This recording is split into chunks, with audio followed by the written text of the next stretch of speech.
Well, we got a ride for the 7K Bruce Williams. It's a Phillips Flooring Wilco car up there at Knoxville this year. We're going to run the whole 410 series, and we're going to run, it looked like around 8 Outlaw shows and roughly around 360 different ASCS. And I'm not for sure what their series are up there in Iowa, but some different races there, and along with possibly, it looks like the 2 Lakeside non-wing shows and the Oski and whatever else that runs through there towards national time. Well, it sounds like a huge deal. And I mean, getting a chance to run weekly at Knoxville, that's got to be a huge feather in your cap. Yeah, it's been a long time coming. Of course, we got hooked up with Gary Masato a long time ago, and things didn't work out when he passed away, and he actually opened up a lot of doors for us up there in Iowa, and got to know a lot of neat people, Grant Rankin, Bob Dyer, along with all the rest of the Fair Board people up there, and it sure didn't hurt anything to get in with them guys, and they kind of kept my name bouncing around, and we've just raced as hard as we could as far as getting our family back together and having all the help with Aki Fab and Ron Farwell and Merrill Jacobs, Town Country Motors, and just all the help, if I didn't name anybody, but just to keep us going, to get us to where we're at. Well, over the years, you talk about that and you talk about racing hard. That's probably one of the things that, everybody can say about Chris Morgan. He's a hard racer. He's exciting to watch. And do you think, though, that had to come into play, though, as well as you've had success on the racetrack and in many different classes? Do you think that helped keep your name in the mix for a ride like this? Well, absolutely. I mean, it's even with Artie Munoz and Nate Smith and all the guys that helped out in the modifieds and late models, just staying behind the wheel of anything. I mean, they are a little different, but just keeping into the racing side of it and staying sharp behind the wheel. It's definitely kept me going. And like I said, with the extra help getting in the cars here, Little Rock and Cowtown, Aki Fab, Calvin Lutz and Jeff Lutz down there and put a car together in Texas, and we had a good strong run at Cowtown. We won Friday night and finished 8th, and it adds to the records. But yeah, I'd say just racing, not as much as I'd probably like to. It's been a struggle getting to the level that I'm at, but just staying and being able to have the opportunities I had, even though it's not as much as some, it's kept me sharp. Now, breaking down this year for yourself, talking about going to Knoxville every Saturday night. What are we going to be looking at for Chris Morgan, maybe modified-wise? Because I know you still have a new modified that you're waiting to break in, too. Yeah, we're right now, we're going to have to kind of play it out by ear.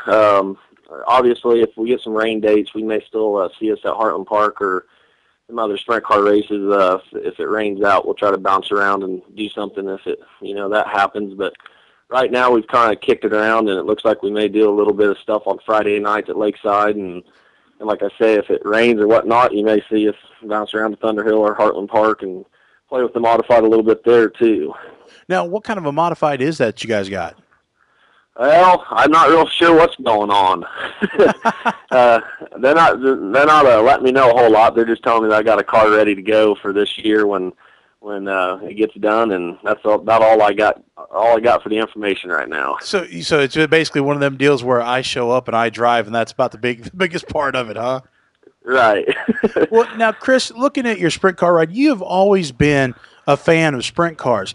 How did you get this love of sprint cars? Because even having the chance to drive other items and other cars, you still have stuck with sprint cars through thick and thin. Just, growing up, obviously my dad raced sprint cars, and we're around it, and I don't really remember a whole lot of him racing. I remember the car more sitting in the garage than I did anything, but I was awfully young, but he took us to races all the time and just got to love them. There was something I always said I wanted to do. I didn't know if I could do it or not, and he set us in the cockpits when we were little, and finally got him talked into letting us do some go-kart stuff when we got older and got behind the wheels and stuff, and it just kind of took off from there. And I don't know, I think he pretty much went broke doing all this. And not that I know he went broke, but he's pretty happy about this as well. Him and Mom stuck it out. They've spent a lot of money to get us where we're at, and like I said, I can't thank all the people that there's too many names to even thank right now. The people that got me to this, and it's a dream come true. And hopefully we can take this opportunity and move forward with it, and we can, either go bigger with Bruce Williams and his 7K car, and or possibly catch another ride and on Outlaw Tour later on or something. Now, Chris, you talk about the help that you've had over the years. Now, is your brother going to be coming back and working with you on this deal? Well, that's kind of another story. He's working for Brian Brown now with the Super Cleans 21 car, and that was another kind of a dream deal for him. It was hard for us both to separate.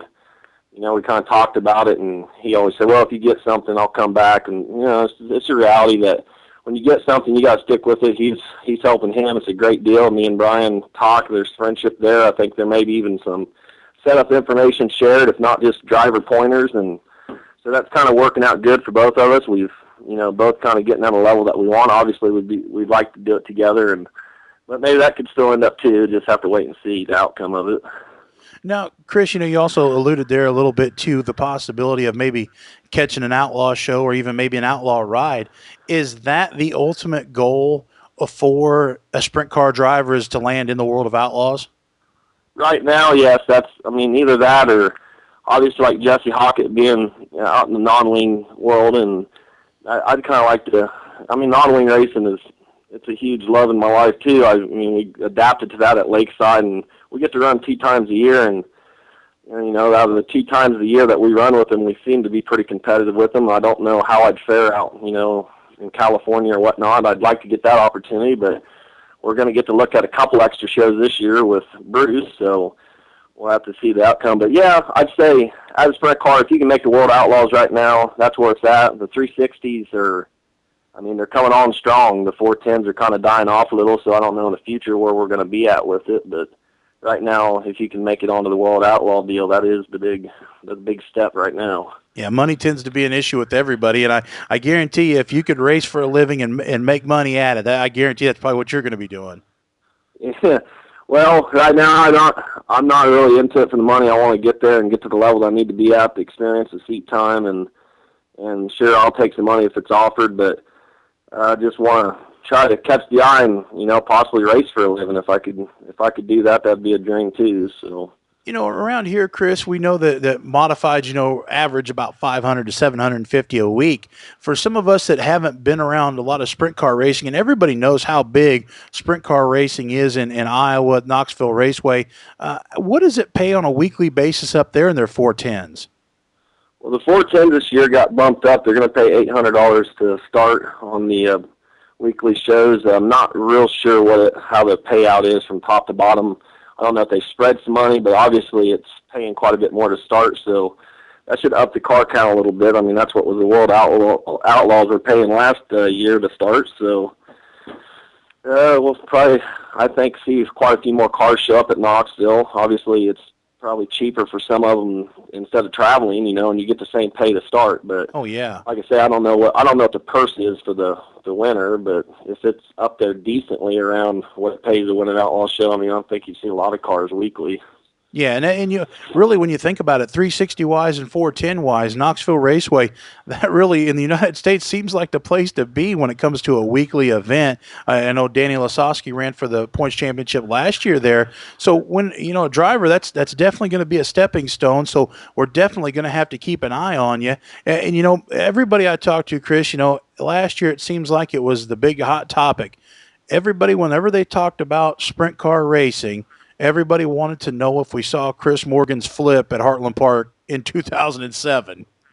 Yeah, well, that was a fluke deal. I know that there's a lot of people thought that that was just an incredible driver's move, and that wasn't nothing but just holding on and obviously staying in the gap and knew it was going to hurt, and the outcome came out good. So it ended up the good way as far as not tearing up too much stuff. I'd like to finish that race. I thought we had a top 10 car there, but just got impatient racing with them guys. I don't get to do it all the time. Obviously, the seat time this year and more experience has settled me down, so I don't get too excited when I get up to race with them. And you haven't raced with those guys, and you're passing them. You're out there just racing, and you're not thinking a whole lot. And when I try to get around Delansky, I hauled it in there way too hard.